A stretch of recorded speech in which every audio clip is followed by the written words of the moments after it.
అమర్నాథ్ గౌడ్‌ను సజీవ దహనం చేసి 3 సంవత్సరాలు పూర్తయిన సందర్భంగా రాజమండ్రిలో క్రొవ్వొత్తుల ర్యాలీ నిర్వహించారు. బాపట్ల జిల్లా చెరుకుపల్లి మండలం ఉప్పలవారిపాలెంకు చెందిన ఉప్పాల అమర్నాథ్ గౌడ్‌ను సజీవ దహనం చేసి 3 సంవత్సరాలు పూర్తయిన సందర్భంగా రాష్ట్ర settlements corporation chairman Kodupudi Satyababu ఆధ్వర్యంలో స్థానిక ఆర్ట్స్ కళాశాల వద్దనున్న ఎన్టీఆర్ విగ్రహం నుంచి వై జంక్షన్లోని గౌతు లచ్చన్న విగ్రహం వరకు క్రొవ్వొత్తులు ర్యాలీ నిర్వహించారు. ముందుగా ఎన్టీఆర్ విగ్రహానికి పూలమాలలు వేసి నివాళులర్పించిన నాయకులు బీసీల అభ్యున్నతికి ఆయన చేసిన సేవలను స్మరించుకున్నారు. అనంతరం క్రొవ్వొత్తులతో ర్యాలీ నిర్వహించి అమర్నాథ్ గౌడ్ చిత్రపటానికి నివాళులర్పించారు. ర్యాలీ అనంతరం కొడుపూడి సత్యబాబు మాట్లాడుతూ తన సోదరిని వేధిస్తున్న వారిని ప్రశ్నించేందుకు వెళ్లిన అమర్నాథ్ గౌడ్‌ను అత్యంత దారుణంగా హత్య చేయడం రాష్ట్ర చరిత్రలో మరచిపోలేని ఘటనగా నిలిచిపోయిందన్నారు. ఒక 10వ తరగతి విద్యార్థి ప్రాణాలు కోల్పోయిన అప్పటి ముఖ్యమంత్రి వైఎస్ జగన్మోహన్ రెడ్డి గాని వైసీపీ ప్రభుత్వం గాని బాధిత కుటుంబానికి అండగా నిలవకపోవడం దురదృష్టకరమని అన్నారు. ఈ కార్యక్రమంలో టీడీపీ రాష్ట్ర కార్యదర్శి నక్కా చిట్టిబాబు, పార్టీ తూర్పుగోదావరి జిల్లా ప్రధాన కార్యదర్శి కాశీ నవీన్ కుమార్, నగర టీడీపీ మహిళా అధ్యక్షురాలు కోసూరి చండీప్రియతో పాటు కూటమి నాయకులు, కార్యకర్తలు పాల్గొన్నారు.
ఈ రోజుకి వైసీపీ ప్రభుత్వంలో వాళ్ళ కిరాతకానికి బలైన ఒక సాధారణ బాబు అమర్నాథ్ గౌడ్ ఈ రోజుకి చనిపోయి 3 సంవత్సరాలు అవుతుంది. గత ప్రభుత్వంలో వైసీపీ ప్రభుత్వంలో వాళ్ళ అక్కని రోడ్డు మీద ఏడిపిస్తుంటే ఇదేమిటని ఒక చిన్న కుర్రవాడు 10th క్లాస్ చదువుతున్న కుర్రవాడు ఎదిగి తిరిగితే నిర్దాక్షిణ్యంగా ఆ కుర్రవాడికి నోట్లో గుడ్డలు పెట్టి కాళ్ళు చేతులు కట్టేసి పెట్రోల్ పోసి తగలబెట్టినవైన ఇప్పటికీ కూడా రాష్ట్రం ఇంకా మర్చిపోలేకపోతుంది. చనిపోయి 3 సంవత్సరాలైనా ఇంకా గాయం మాత్రం వాళ్ళ ఫ్యామిలీకి అలాగే కనబడుతుంది. ఎందుకంటే ఒక చిన్న దెబ్బ తగిలితేనే మనం అమ్మ అని తట్టుకోలేకపోం. అలాంటిది ఒక మనిషి బతికుండగానే పెట్రోల్ వేసి తగలెట్టేసిన గొప్ప నాయకులున్న పార్టీ వైసీపీ పార్టీ. అలాగే సొంత చిన్నాన్నే గొడ్డలతో నరికేసి హార్ట్ అటాక్ అని వివిధ రకాలుగా చెప్పి సొంత చిన్నాన్ని కూడా హతమార్చిన పార్టీ వైసీపీ పార్టీ. ఆ నాయకులు అలాగుంటే అధినాయకుడు ఇంకా ఆయన దగ్గర పనిచేసే నాయకులు ఇక్కడ మనకి తెలుసు.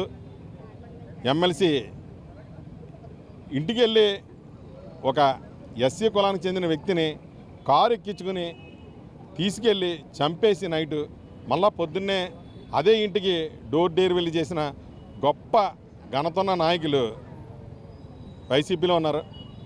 అతను చంపాడు సరే, అతన్ని ఎమ్మెల్సీగా సస్పెండ్ చేయకుండా ఇప్పుడు వరకు కూడా మొన్నటి అధికారంలో ఉన్నంతసేపు వైసీపీ సస్పెండ్ కూడా చేయకుండా అతన్ని కలుపుకొని వెళ్ళిన గొప్ప చరిత్ర, గొప్ప నాయకులు ఉన్న పార్టీ వైసీపీ పార్టీ. ఏదేమన్నా సరే జనాలందరూ కూడా గమనిస్తున్నారు. మీ దుర్మార్గపు పాలన చూశారు. అది వద్దని చెప్పి మొత్తం అందరినీ కూడా గద్దె దింపారు.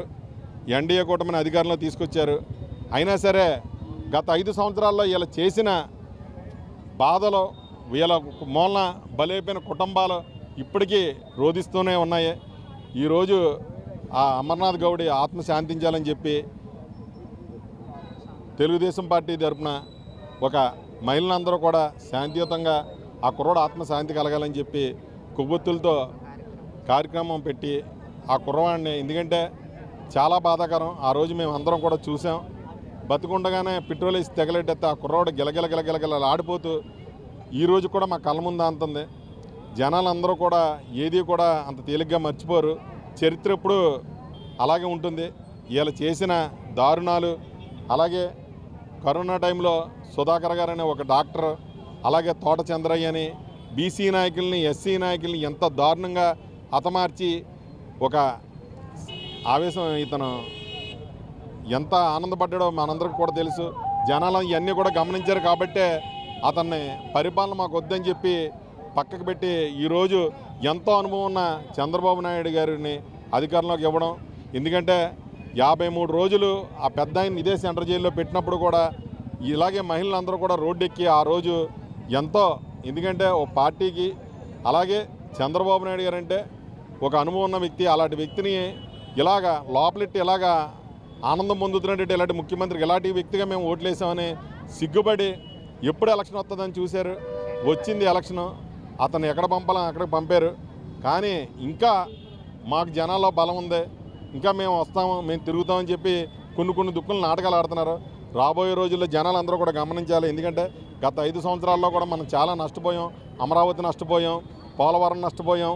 అలాగే మన ఇంట్లో బీఈడీ అయిన పిల్లలకి ఎక్కడా కూడా 5 సంవత్సరాల్లో ఒక ఉద్యోగం కూడా తీయకుండా ఎంత దారుణంగా పెట్టారు మీ అందరికీ కూడా తెలుసు. ఇవన్నీ మీకు ఎందుకు చెప్తున్నామంటే 16,500 పోస్టులు తీసి ఈరోజు ప్రైవేట్ స్కూల్ దీటుగా మున్సిపల్ స్కూల్ తయారు చేస్తే ఇందులో కూడా స్కామ్ జరిగింది, ఈ జరిగింది అని చెప్పి వాళ్ళకి ఉద్యోగాలు వచ్చిన వాళ్ళకి మానసికంగా టెన్షన్ పెట్టి వీళ్ళు